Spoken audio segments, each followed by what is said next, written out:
আজকে যাচ্ছি বহরমপুর জেলখানায়। বলেন কি? হ্যাঁ, ঠিকই বলেছি, বহরমপুর জেলখানাতেই যাচ্ছি। সম্পূর্ণ ভ্লগটি দেখো, আর কেন যাচ্ছি, কী করতে যাচ্ছি, বিস্তারিত জানতে পারবে। তো একটা বন্ধুর সঙ্গে যাচ্ছি দেখা করতে, দেখতেই পাচ্ছ আমি আর শামীম বেরিয়ে পড়েছি। এখানে ড্রাইভার চেঞ্জ করার জন্য একটু দাঁড়ালাম, তারপরে এবার থেকে বাইক চালাবো আমি।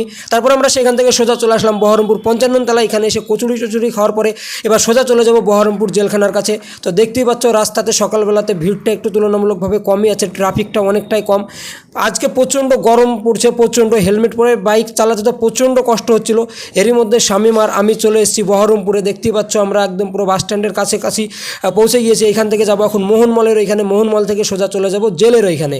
তো অ্যাকচুয়ালি আমার বন্ধু কোনো জেলে টেলে নেই, জেলের সামনে বন্ধুর বাড়ি। তো তাকে একটা ক্যামেরা দিতে এসেছিলাম, ভেবো না যে আমার বন্ধু জেলে আছে, তার জন্য দেখা করতে এসেছি, ঠিক আছে।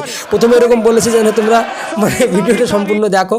তো যারা যারা ভিডিওটি দেখছো অবশ্যই লাইক করে দাও। এটা হচ্ছে বহরমপুর জেলখানা, এমন কোনো অপরাধ করো না যেন তোমাদেরকে এখানে আসতে হয়। তো আমার বন্ধুর ছাদ থেকে সম্পূর্ণ জেলখানা